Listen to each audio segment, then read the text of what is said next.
जहाँ जानवर बांधते हैं वहाँ पर बांधे हुए जो लोगों को हमारे को धूप में बिठा दिया गया। सेठ सो रहे हैं। कौन सी कंपनी ईद के मौके पे सैलरियाँ नहीं देती है सर। हम बगैर सैलरी के वहाँ से 8 बजे रात को 6 बजे को 6 बजे को 7 बजे वहाँ से बिना तनख्वाह के बिना सैलरी के गया सर घरों पे। बाहर रोड पे हम क्या अपने आप को आग लगा लें या मैं अपने बच्चों का गला घोटूं। जिन मजदूरों ने साला साल तेरी फैक्ट्री का बोझ उठाया, आज वही तेरी फैक्ट्री पर बोझ बन गए। अपने खून के ईंधन से तेरी फैक्ट्री का इंजन चलाने वाले, तेरे ठंडे कमरों के बिल भरने के लिए सूरज से भी बिट जाने वाले ये मजदूर जब 3-3 माह तक तनख्वाह नहीं मिलती थी तब भी तेरी हिमालत जपते रहे, जबकि ये जानते थे कि हाँ तू खुदा नहीं है।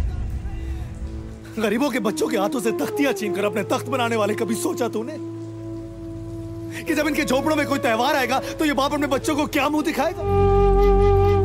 तेरी दौलत की हवस ने इनके बच्चों की 2 वक्त की रोटी तक छीन ली। इन्हें नौकरी से निकालने से शायद तेरे बैंक अकाउंट्स में कोई कमी नहीं आएगी, लेकिन इनके बच्चों की आंखों में नमी जरूर आएगी।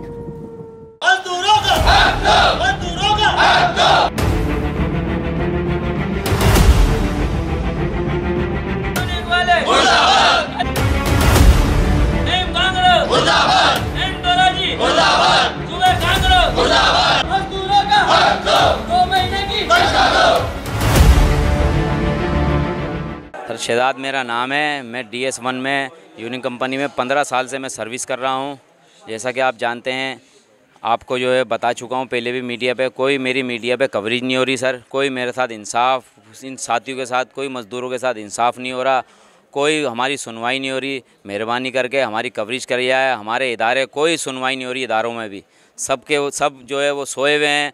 कोई ऐसा वो नहीं है। हम एहतजाज पे एहतजाज कर रहे हैं, कोई कवरेज नहीं हो रही है।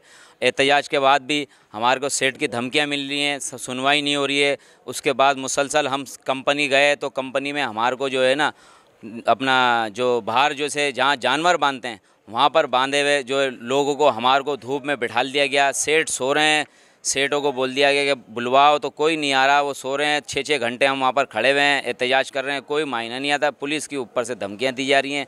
सरासर हमारे साथ नाइंसाफ़ी हो रही है। हमारी मेहरबानी है चीफ जस्टिस साहब से, DIG साहब से, SSP साहब से और DG रेंजर साहब से कि हमारे मुतालबात, हमारे मज़दूरों के हक़ दिए जाएँ और हमारी मीडिया पे कवरेज करी जाए। और हमारे जो अफसरान हैं जो सोए हुए हैं, जो रिश्वत ले रहे हैं, सारे जो है बैठे हुए लेबर डिपार्टमेंट वाले, ये वो मेहरबानी करके जो है हमारी सुनवाई और हमारे मजबूर हैं हमारे जो है फ़ैसले वो सुने जाएँ। हमारी जो है ना सर्विस है, जो भी मामलात हैं हमारे वो मामला जो है ना तय कराए जाएँ। मेहरबानी, शुक्रिया।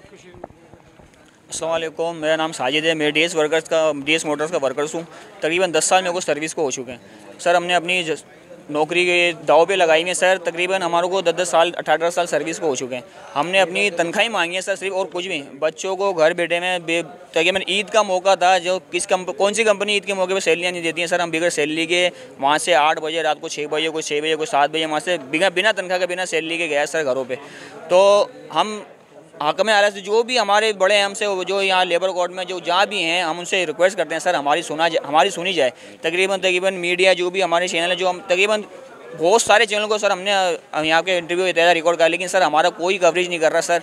हमारे को बेसहारा छोड़ा गया है और हमारे को अफसरान और जो हकाम में जो दूसरे लोग हैं वो हमारे को धमकियाँ जा रहे हैं कि हमारा धरना ब्लॉक कर दिया जाएगा, हमारा धरना बेकार है, चाहें तो हम तुम्हें वहाँ से धरने के साथ उठवा सकते हैं। हमें धमकियाँ दी जा रही हैं सर धरने के साथ बैठे हुए को। अब मेरे को 18-19 साल हो गए कंपनी के अंदर। अब ये हम इतना ताउन करते हुए आ रहे हैं, कंपनी से इतना ताउन करा हमने, रात दिन हमने एक कर दिया कंपनी के अंदर। अब हमारे साथ है ना ऐसा सलूक करा जा रहा है, तनख्वाहें हमारी लेट दी जा रही हैं, तनख्वाह में टाइम पे दी नहीं आ रही है। और ये देख लो मेरा कार्ड बना हुआ कंपनी का शुरू का। अब हम कहाँ जाएँ, हमारे पास कुछ है भी नहीं है। यार नहीं कि आप निकाल रहे हो कंपनी से, हम कम से कम हमारी सर्विस तो दो जो हमारी बन रही है, गवर्नमेंट ने जो लागू कर रखी है सर्विस, हमें दे हम ताकि अपने बच्चों को गुजर बसर करें। अब घर पे आते हैं बच्चे, रोज डेली पैसे मांगे, 2 महीने की तनख्वाह चढ़ी पड़ी हमारे ऊपर, पैसे नहीं दे रहे हैं। अभी तनख्वाह ही नहीं दे रहे। हम कहाँ, यहाँ दूध वाला घर पे बैठा होता, परचून वाला वो घर पे बैठा हुआ, हम किसको कैसे बोलें उसको। नाम मेरा सईद है, मकान मालिक हमसे किराया मांग रहा है। रात को मेरे बच्चे ने पानी से खाएं, हम दोनों मियाँ बीवी भूखे सोएं। मकान मालिक बोलता है कि किराया दे रहा है तो सही है, नहीं दे रहा है तो भाई घर से निकल। बाहर रोड पे हम क्या अपने आप को आग लगा लें या मैं अपने बच्चों का गला घोटूं? बताओ क्या? मीडिया भी हमारी कवरेज नहीं कर रही है और हमारी सुनवाई कहीं भी नहीं हो रही है। शेठों को शर्म नहीं आ रही है, अफसरानों को शर्म नहीं आ रही है। ये बैठे में सुन नहीं रहे, हमारी कोई भी हमारी सुन नहीं रहा। भूख से बिलबिला रहे हैं हमारे बच्चे। 12 साल हो गए, 15 साल हो गए, 16 साल हो गए, अरबों रुपए की शादियां कर रहे हैं, करोड़ रुपए के स्टेज सजा रहे हैं, इधर हमारी तनख्वाह नहीं दे रहे हैं। हमारा त्यौहार ख़राब कर दिया इन लोगों ने। हमारे बच्चे भूख से बिलबिला रहे हैं। यहाँ राशन वाला पैसे मांग रहा है, यहाँ सब्जी वाला पैसे मांग रहा है, मकान मालिक पैसे मांग रहा है। किस किस का हम मुँह दें, जलील व ख्वार हो रहे हैं हम लोग।